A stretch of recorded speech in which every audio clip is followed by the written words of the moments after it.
बच्चों, आज हम सप्तमः पाठा अरुण श्वेत के संवाद के बारे में पढ़ेंगे। ये अरुण के श्वेत के संवाद हमारी पाठ्य पुस्तक अरुण के श्वेत के संवाद से लिया गया है। इसमें अरुण का पुत्र श्वेत केतु है, जो 12 वर्ष की उम्र में अपने गुरु जी के पास जाकर के और 24 वर्ष तक गुरु के पास रहकर वहाँ से वेदों का अध्ययन करके घर वापस लौटता है। तो जब ये घर वापस लौटता है तो बड़ा ही घमंड से युक्त होकर के आता है और किसी से भी कुछ नहीं बोलता है। देखो बच्चों, इसमें यही बताया गया है।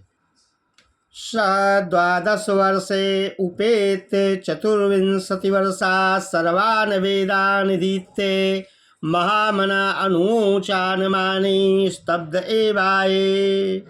सा माने वह कौन? अरुण का पुत्र श्वेत केतु 12 वर्ष उपेत 12 वर्ष तक गुरु जी के पास रहकर 24 वर्ष 24 वर्ष की आयु तक सर्वान माने सभी वेदान अधीत माने वेदों का अध्ययन करके महामना माने महान मन वाला अनुचान मानी घमंड से युक्त होकर स्तब्ध आए शांत मन से घर वापस लौटा।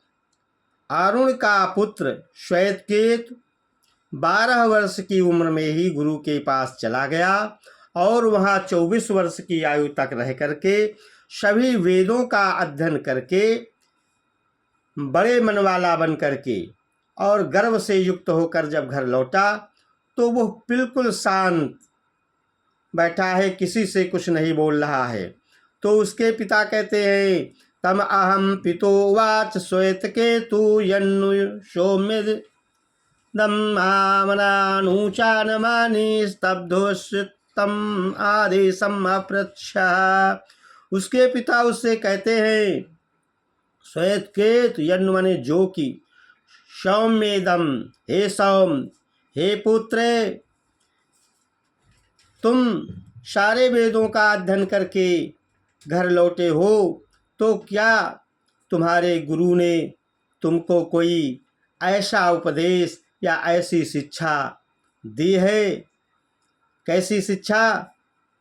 तो उसका पिता कहता है कि श्वेत केतु अरुणे आश, श्वेत केतु अरुण का पुत्र है। तम हम पितोवाच, उसके पिता उससे कहते हैं, श्वेत केतु बस ब्रह्मचर्यम, ब्रह्मचर्य में वास करो। नवै सौम्य अस्मत् कुलीनो अनुच ब्रह्म बंधुरु होते। हे श्वेत केतु, हमारे परिवार में, हमारे वंश में कोई बिना वेदों का अध्ययन किए हुए सदस्य नहीं है, अर्थात सब योग्य ब्राह्मण हैं, कोई अयोग्य नहीं है।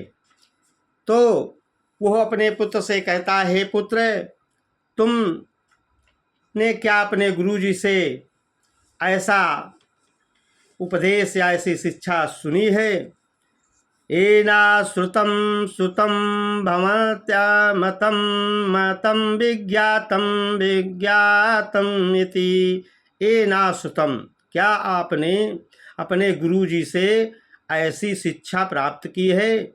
एना अश्रुतम, जो अश्रुत है वो श्रुतम माने सुना हुआ जान पड़ता हो। अभव अमतम मतम अविज्ञातम विज्ञातम इति। जो बिना सुना हुआ है वो सुना हुआ सा हो जाए, और जो नहीं मालूम है वो मालूम हुआ सा प्रतीत हो, और जो अज्ञात है उसमें वो भी सब ज्ञात हो। कथम नु भवद्गवाः सा आदेशो भवति। क्या तुमने अपने गुरु से ऐसा उपदेश या इस सत्य को जाना है? अगर तुमने अपने गुरु से इस सत्य को पढ़ा हो तो मुझे बताओ। तो श्वेत केतु कहता है पिताजी से, नवै नूनं भगवन्तस्ते एतत् अवेदिष्यते वेदिष्यन् कथं मे नावच्छन्तीति भगवास्तु वेवमे तदब्रवीत तथा सौम्येति होवाच। हे पिता, नवे नूनम भवन्तस्ते एतद अवेदिश। निश्चित ही वे इस सत्य को नहीं जानते होंगे। कथम में न अवच्छन्ति, तभी तो मुझको इस सत्य को उन्होंने नहीं बताया। अगर जानते होते तो वह इस उपदेश को जरूर बताते। इसलिए हे भगवान, हे पिता, तुम ही उस सत्य को बताओ। तो अरुण कहते हैं, हे सौम्य, हे पुत्र, मैं इस सत्य को बताऊंगा। यथा माने जैसे सौम्य के नख निकंतनेन सर्वं कार्ष्णायं विज्ञातुं स्यादवाचारं फलं विकारो नामधेयं कृष्णायं सत्येव सत्यमेव सौम्य स आदेशो भवति। यथा माने जैसे सौम्य के, हे सौम्य, एक नख निकंतनेन माने नाखून काटने वाली मशीन के द्वारा या नहन्ना के द्वारा, सर्वम माने सभी, कार्षणाय समम विज्ञातुम, सारे कांसे का आभास नहीं होता है।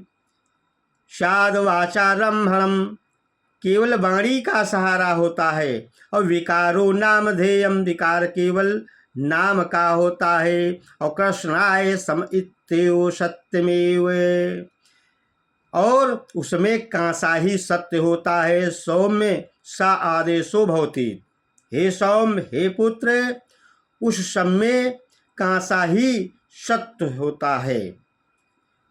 यथा जैसे सौम्य एकेन लोहमणिना सर्वं लोहमयं विज्ञातुं स्यात् आचारं मलं विकारो नामधेयं लोहम इत्येव सत्यम। जैसे हे सौम्य, एक लौहमणि से सभी लोहे का आभास नहीं होता है, केवल वाणी का सहारा होता है, और उन सब में लौहत्व ही सत्य होता है। ऐसा उसके पिता ने बताया। तो बच्चों, इतना ही बताने के बाद हम विराम करेंगे और फिर अगला पाठ इसके बाद में बताएंगे। आप सब हमारे आधुनिक हिंदी ज्ञान सागर चैनल को सब्सक्राइब करें, लाइक करें, कमेंट करें। जय हिंद।